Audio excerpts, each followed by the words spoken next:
할렐루야. 지금 현재 이 아시안컵이 진행되고 있습니다. 아십니까? 축구 좋아하시는 분들은 관심을 가지실 텐데요. 아시아에서 이제 가장 축구를 잘하는 이 나라를 뽑는 그런 대회를 하고 있습니다. 물론 이제 우리나라도 우승 후보 중에 이제 한 팀이죠. 보통 이제 대회를 하면 대회를 앞두고 이제 뭘 할까요? 평가전이라는 걸 하죠. 친선 경기점 평가전을 통해서 선수들의 상태라든지 아니면은 뭐 평가전을 통해서 뭔가 부족한지 이런 거를 이제 평가하는 그런 평가전을 합니다. 근데 우리나라가 이제 평가전을 하면서 한 골도 안 먹었다 그래요. 몇 번의 평가전을 거쳐서 한 골도 안 먹고 이제 뭐 지지 않는 이제 그런 경기를 이제 했던 것입니다. 그래서 이제 1차전이 되었습니다. 저 1차전은 저희 집 아이들하고 같이 이제 봤는데 한국과 바레인일 겁니다, 아마. 그런데 우리가 먼저 한 골을 넣었어요. 그리고 나서 우리가 한 골을 먹었습니다. 결론은 이겼으나 한 골을 먹었다는 게 중요한 거죠. 그러니까 평가전 때는 한 골도 안 먹었던 팀이 이렇게 실전이 됐을 때는 먹을 수가 있다는 거예요.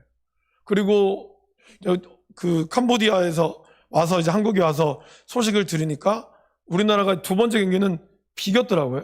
그것도 이제 질 뻔한 경기를 마지막 끝에쯤인가 해서 동점골을 넣어가지고 비겼다 하더라고요. 그러면서 이제 우승 후보인데 그래서 참 우리나라 분들도 참 열정이 대단한 거죠.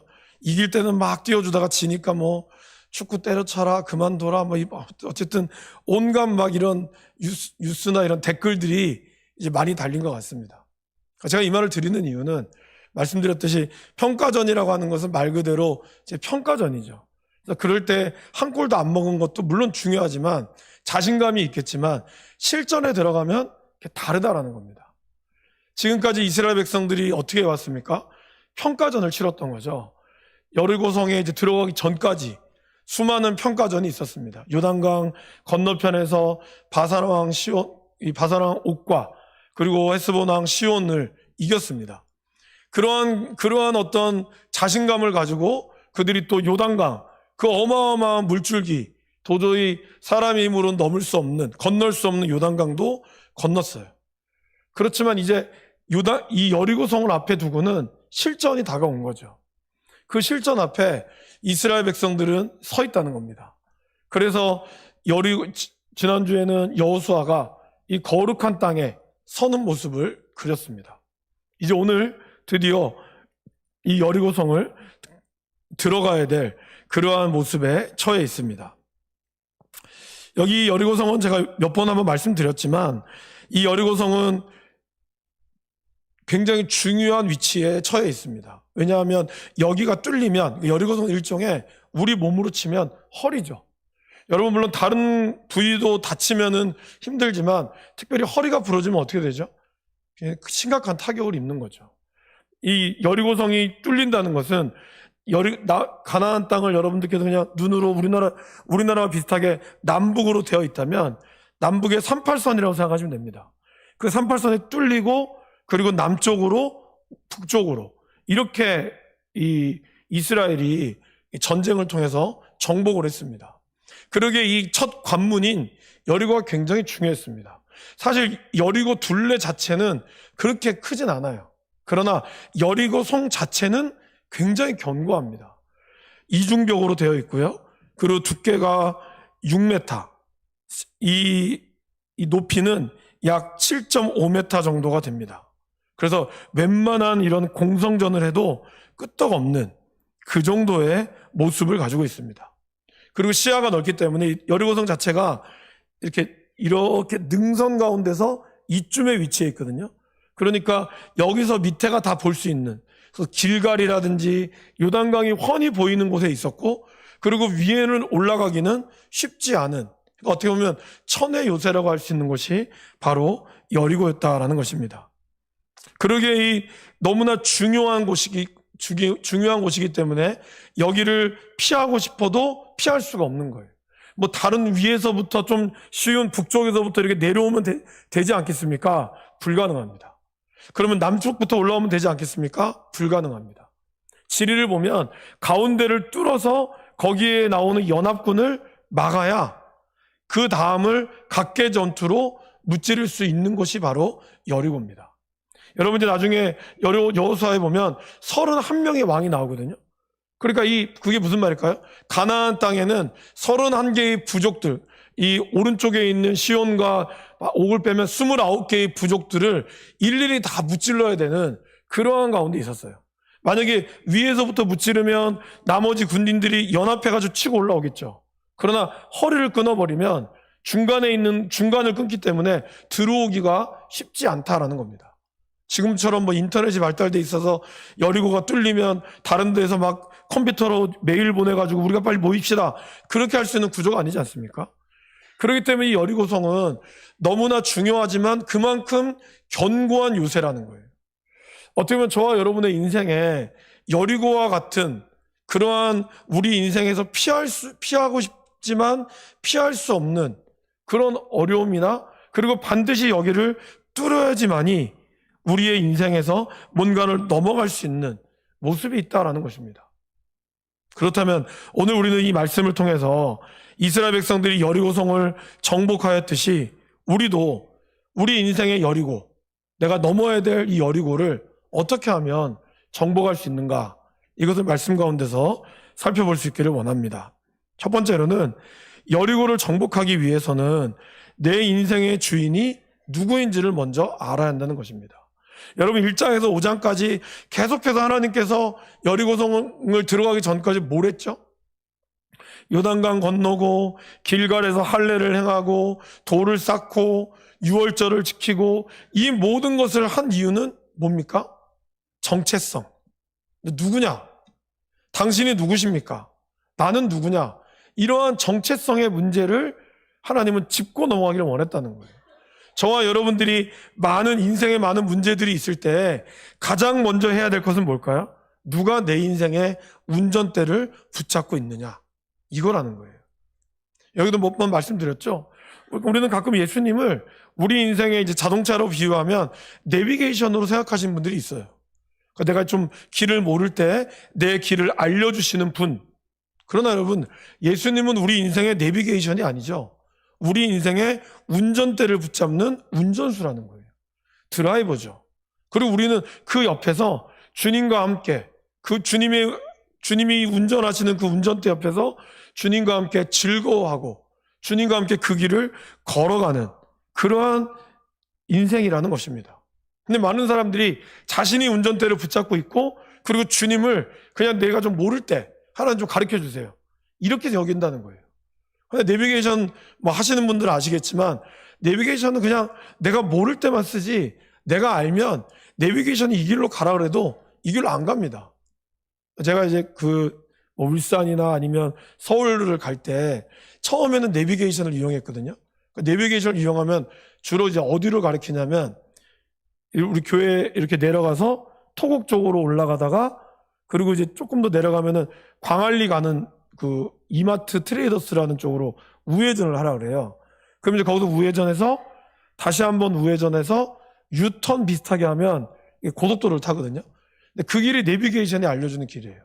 근데 이제 얼마 전에 제가 전사님을 통해서 새로운 길을 알게 됐습니다. 그게 어디냐면은 코스트코를 쪽으로 해서 가는 길이에요. 아시죠? 그 길로 내비게이션을 해보니까 5분이 더 빨라요. 그런데 제가 계속 그 길을 고집을 하지만 사실 내비게이션은 그럼에도 불구하고 여전히 그 길을 한 번도 가르쳐 준 적이 없어요. 근데 여러분 어떻죠? 나는 내가 이 길이 더 좋다는 걸 알기 때문에 이 길로 가는 거예요. 그러니까 예수님이 내비게이션을 여기면 저와 같은 현상이 일어날 수 있다는 거예요.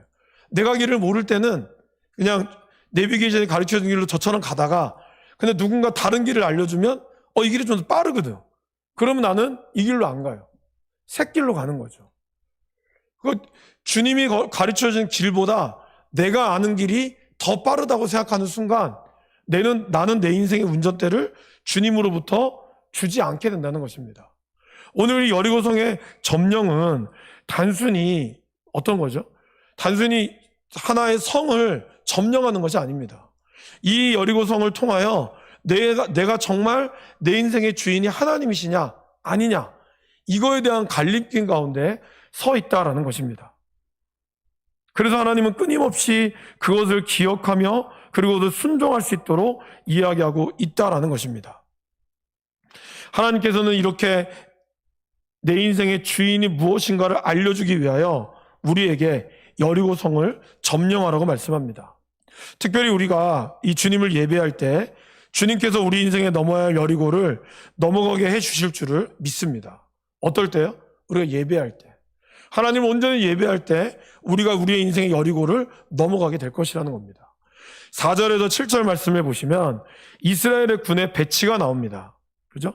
4절 한번 읽어보실까요? 4절부터 한번 읽어보실까요? 제사장 7은 7 양각 나팔을 잡고 언약궤 앞에서 나아갈 것이요 7째 날에는 그 성을 7번 돌며 그 제사장들은 나팔을 불 것이며. 그러니까 이 진 배치를 보면 그 앞에 싸움을 하는 군사가 아니라 나팔을 부는 사람, 그리고 거기에는 제사장 그리고 언약궤가 가운데 있다라는 거예요. 그 말은 뭘까요? 이 배치가 언약궤를 중심으로 해서 앞에 나팔을 들고 그리고 뒤에 예배하는 사람들이 따라오고 있다는 거죠. 여러분, 여리고라고 하는 이 견고한 성을 무찌르려면 막 이걸 집어 던지고 무슨 나무에 올리고 그렇게 해야 됨에도 불구하고 그렇게 하지 않았다라는 거예요. 오로지 이 대형만 딱 보면 바로 하나님을 예배하는, 그리고 하나님을 예배하는 이 모습을 보여주고 있다라는 것입니다. 하나님의 임재의 상징인 언약궤 앞에서 침묵하고 자유와 축복의 소리를 나타내는 양각나팔을 길게 불어서 이스라엘의 승리를 나타내고, 그리고 백성들은 큰 소리로 하나님의 축복에 화답하도록 하셨습니다. 그리고 그 결과 바로 강하고 견고한 여리고성이 무너졌다라는 것입니다. 우리 인생에 감당하기 어렵고 참기 힘든 어려움이 있다 할지라도 내가 하나님을 예배한다는 것, 하나님 앞에 나의 인생의 주도권을 내어드릴 때 하나님께서 그 인생을 하나님 그냥 놔두지 않으신다라는 것을 저와 여러분들이 잘 기억할 수 있기를 간절히 바랍니다. 두 번째는 내 인생의 여리고를 정복하기 위해서는 하나님께서 이미 우리의 문제를 해결해 주신 분이라는 것을 우리가 먼저 믿음으로 고백할 수 있기를 바랍니다. 2절 말씀을 함께 읽어볼까요? 여호와께서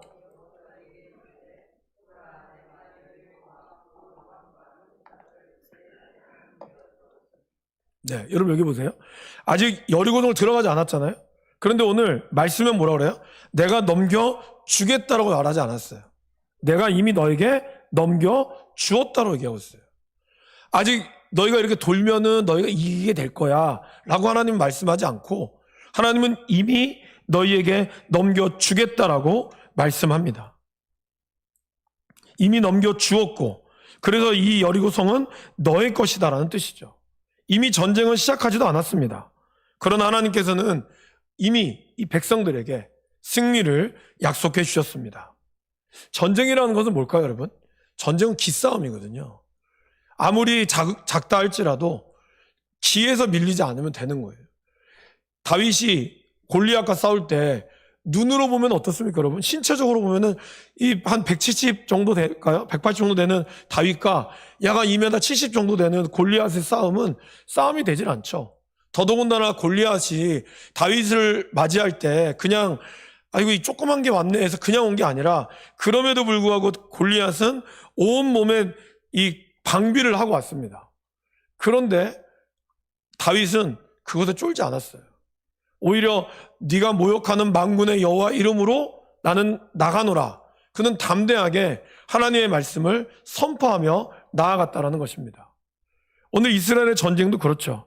하나님께서는 또 이미 기생 라합을 통해서 여리고 백성들이 이스라엘에 대한 마음을 정탐꾼을 통해서 이미 보여줬죠. 기생 라합이 너희들의 소식을 듣고 우리가 간담이 선을 했다고 그랬습니다.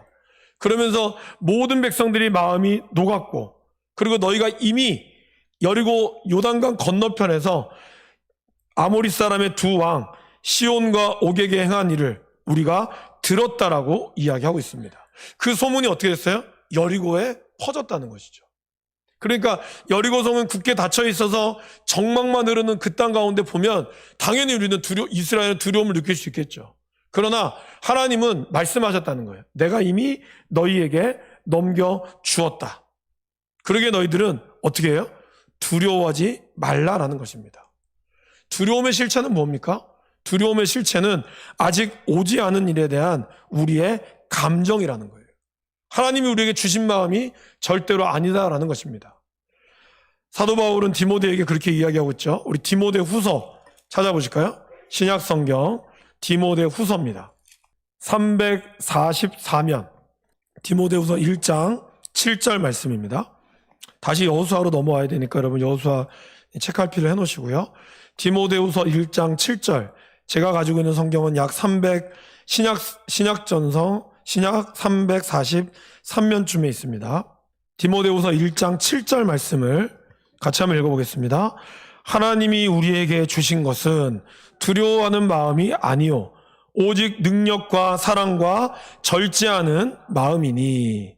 여러분 여기서 이 능력, 사랑, 절제하는 마음, 여기에 이제 원어적으로는 무슨 뜻이냐면 뻔뻔한 마음을 주셨다는 뜻이 있어요. 그러니까 하나님은 우리에게 두려워하는 마음이 아니라 우리가 이런 것을 대할 때 뻔뻔한 마음을 주셨다는 거예요. 그냥 담대한 마음을 주셨다는 뜻이죠. 그것을 좀 더 이제 표현하면 뻔뻔한 마음을 주셨다는 거예요. 이러한 두려움, 제가 성경에 두려움 몇 번 나온다고 그랬죠? 366번. 윤달까지 낀.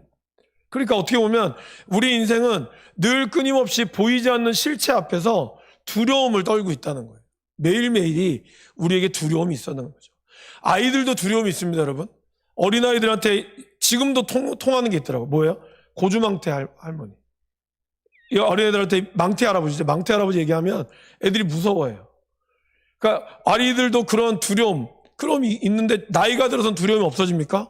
나이가 들어도 두려움은 있죠. 그죠?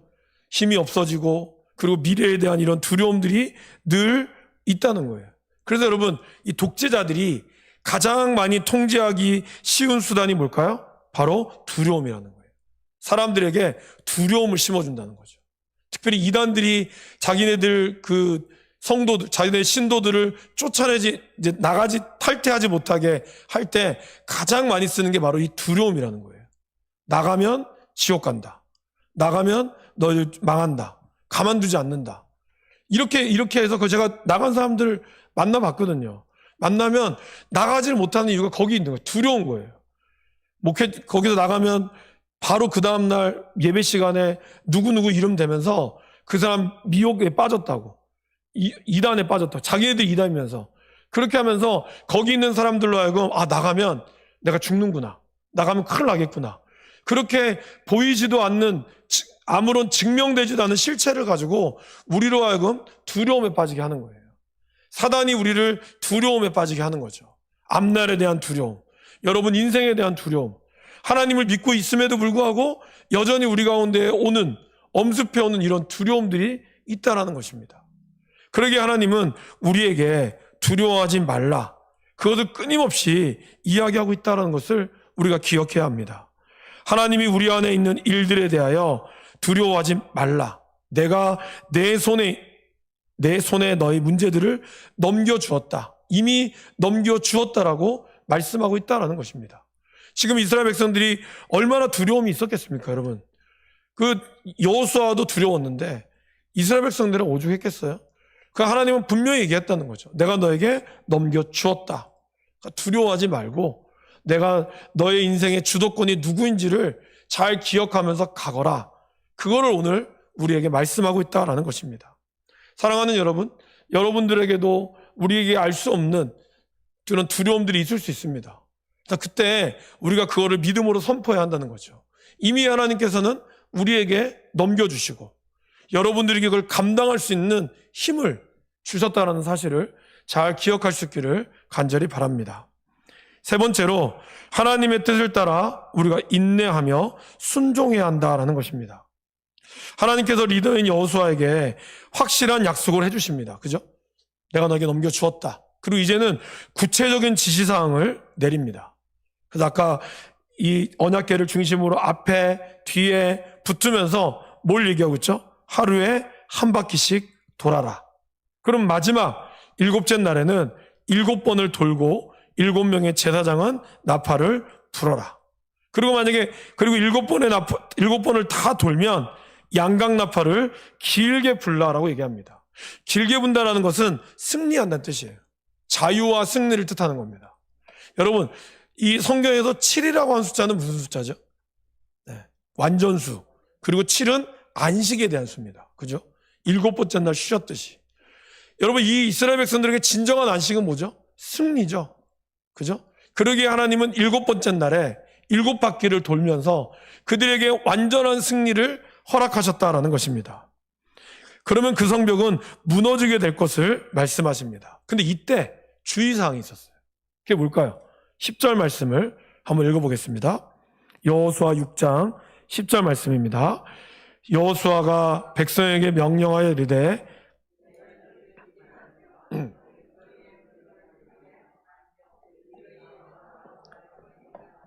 그리하다가 내가 너희에게 명령하여 외치라 하는 날에 외칠지니라 하고. 그러니까 이들이 여리고성을 돌면서 하루에 한 번 돌았어요. 그리고 마지막 7바퀴를 돌았으니까 일주일 동안 총 몇 바퀴를 돌았죠? 13바퀴를 돌았죠. 근데 사실 횟수는 큰 의미가 없습니다. 가장 중요한 건 뭐죠?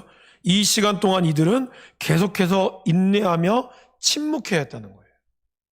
여러분, 아까 말씀드렸죠. 여리고성 자체는 굉장히 견고하지만 여리고성 전체를 보면 하루에 이거 한 바퀴 도는데 반날 정도 걸리지 않습니다. 그게 오래 걸리지 않아요. 그러니까 하루에 한 바퀴 돌고 다시 자기 진영 가서 쉬어요. 근데 한 바퀴 돌 때도 말하면 안 돼요. 침묵 가운데서 그들은 묵묵히 돌아야 한다는 거죠. 근데 상상을 해보십시오. 여리고 안에 있는 사람들도 답답하겠죠. 저들이 언제 쳐들어오나 긴장하고 있지 않겠어요? 그런데 그 성을 도는 이스라엘 백성들 또한 어떠했을까요? 뭔가 좀 첫날은 아마 긴장 관계 속에 한 바퀴를 돌았는데 시간이 거듭해 갈수록 이틀째, 3일째도 똑같이 되면서 아마 여리고 사람들도 뭔가 긴장감이 좀 풀어졌겠죠. 그리고 이제는 조롱하기도 했을 겁니다. 뭐하냐? 뭐 겁이 나냐? 붙어보자. 근데 아마 이스라엘 백성들도 같을 거예요. 차라리 그냥 붙고 말지. 이게 뭐냐? 왜 우리가 이렇게 돌아야 되냐? 오늘 성경에 보면 왜 돌아야 되는지 말이 없어요. 하나님 그냥 돌으라고만 이야기하세요. 그리고 아마 위에서 들려오는 이 조롱소리, 그리고 그들의 어떤 비웃음 소리, 아니면 때로는 그들이 뭐 던지는 돌이라고 할까요? 이런 소리들을 다 맞으면서도 이들은 어떠한 반응도 하지 않아야 했다는 거예요. 이스라엘 백성들은 계속해서 하나님의 말씀에 순종하며 침묵해야 했다라는 것입니다. 여러분, 그냥 한번 딱 붙고, 그죠? 한번 그냥 부딪히고 싸우는 게 낫지, 아무리 얘기해도 옆에서 아무런 반응을 안 하면 어떻죠? 답답해 미치죠. 그렇지 않겠습니까? 이스라엘 백성들이 그랬다는 거예요. 뭔가 차라리 붙어서 죽고 나면 속은 우러날 텐데 어떠한 것도 없이 그냥 계속 침묵했다는 거예요. 뭘까요, 여러분? 나의 경험과 이성으로 이해되지 않는 상황 속에서 우리는 무엇인가를 하지 않으면 안 될 것 같은 그러한 마음이 들 때가 있다는 것이죠. 근데 그럴 때도 하나님께서는 우리에게 침묵하고 기다리라고 말씀하고 있습니다. 여러분, 그럴 때 기다릴 수 있을까요? 기다릴 수 있겠습니까? 사실 그래서 우리가 말씀의 묵상이라든지 이 훈련이 굉장히 중요한 겁니다. 이순신 영화제 3편 중에 한산이라고 하는 이 영화를 저희 집 여준이가 워낙 좋아해가지고 저도 몇 번을 다시 봤거든요. 근데 거기 보면 이제 하객진이라는 걸 이렇게 펼칩니다. 이렇게 쭉. 그러면 이제 일본의 배들이 그 하객진을 뚫으려고 오거든요. 오는데 이 한 200보, 일본의 기본적인 전략은 이렇게 접근해서 자기들이 그 사다리를 올려서 배로 월선하는 겁니다. 그래서 거기도 이제 근접전을 펼치는 거죠. 근데 이제 일본의 배는 이렇습니다. 밑에가. 그래서 아주 빨리 갈 수 있고 조선의 배는 둥그렇습니다. 그래서 이게 속도가 차이가 나요. 그렇기 때문에 조선의 배는 뭐가 있을까요? 화포가 있어요. 일본의 배는 조총은 있으나 화포가 없어요. 그래서 처음에는 일본의 배가 조선에서 많이 졌죠. 근데 이제 그 대응 방법을 찾아낸 거예요. 그건 어떻게 하냐? 정면으로 돌파하면서, 그러니까 이들이 포를 쏠 때 한 바퀴 돌아야 되니까 이걸 장전하는 시간을 이용해서 다시 돌진하는 걸 선택한 거예요. 근데 마침 하객진이 그러한 어려움에 있었을 때 거의 200보, 100보 이제 다 가까이 왔을 때 거기 있는 모든 군사들이 조마조마한 거죠. 그래서 빨리 장군이 이 발포하라를 하기를 명령을 기다리고 있는 거예요. 거의 100보 근접전에 왔을 때 일본도 이제 우리가 승리했다 이렇게 생각을 했거든요. 근데 그때 이순신 장군이 이제 배가 이렇게 있다가 선회하라 하면서 배를 돌려버리는 거예요. 돌려버리고 거기서 포를 쏘거든요. 근데 그때 이순신 장군과 함께했던 모든 장군들은 그 말을 다 듣습니다. 그러면서 어떻게 됐을까요? 저도 뭐 전문가는 아니지만 그냥 영화를 보면 포가 큰 포가 있지만 조랑탄이라고 하는 아주 자그마한 알갱이의 포가 있습니다. 이 포는 사정거리가 매우 짧아요. 그래서 근접전에서만 쓸 수 있는데 대신 위력은 어마어마합니다. 그러니까 이순신 장군이 그거를 계산하고 조랑탄을 심어 놓은 거죠. 근데 그때 이순신 장군 옆에 있는 그 이순신의 장군의 라이벌이라고 할 수 있죠. 원균 장군은 자기 급한 마음에 자기 살려고 포탄을 이미 다 쏴버린 거예요. 그래서 쏘라고 할 때 못 쐈어요. 포탄이 다 떨어져가지고. 나머지 배들만 쏘면서 일본군이 거기서 그 앞에서 바로 50보 앞에서 배들이 다 전멸이 당합니다. 거의 전멸을 당하게 돼요. 근데 여러분 여기서 중요한 게 뭘까요?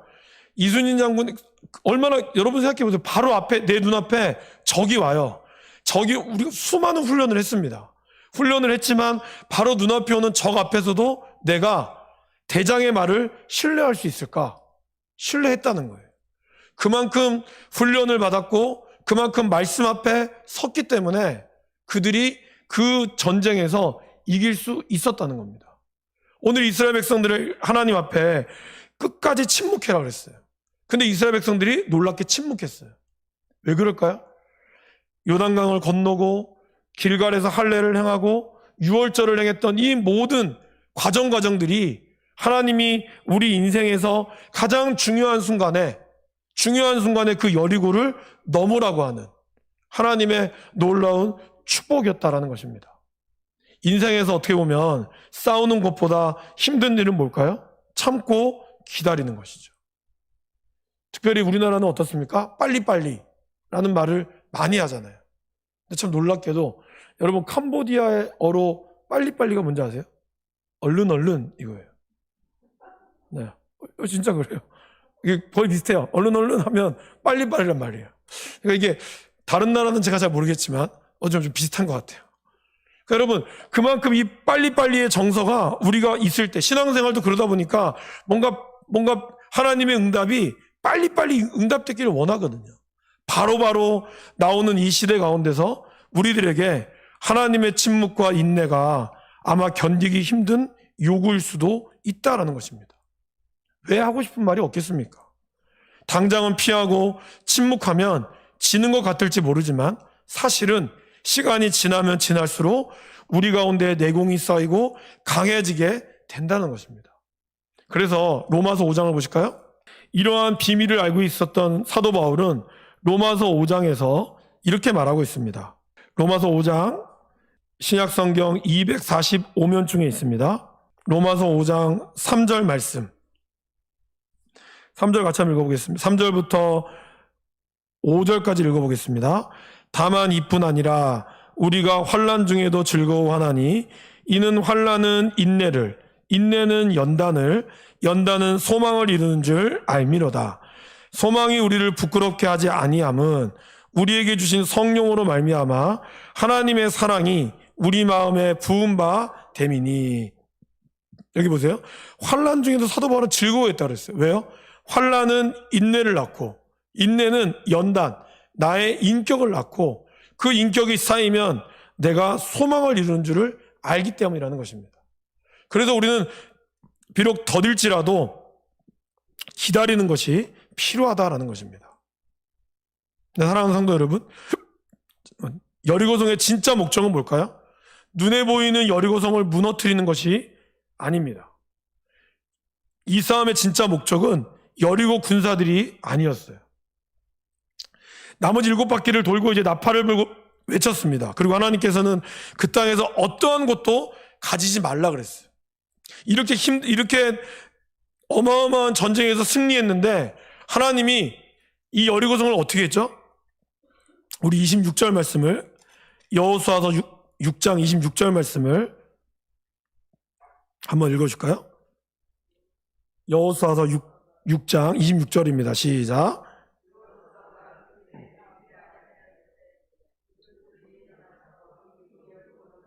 네, 견고한 성이었습니다. 그리고 가나안 땅이 입구였기에 얼마나 좋은 것이 많았겠습니까? 하지만 하나님께서는 이 땅을 다 진멸하라고 이야기를 합니다.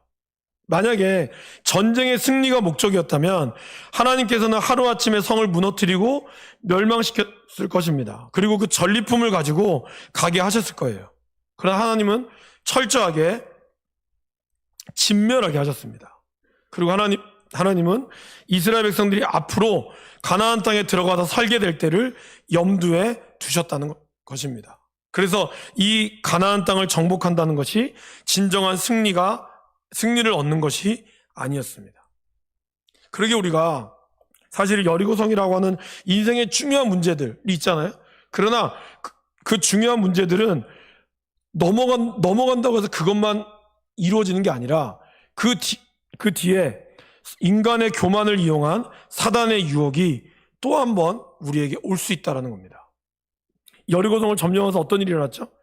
유다족 속의 아간이라고 하는 사람이 바로 물건을 훔치게 되죠.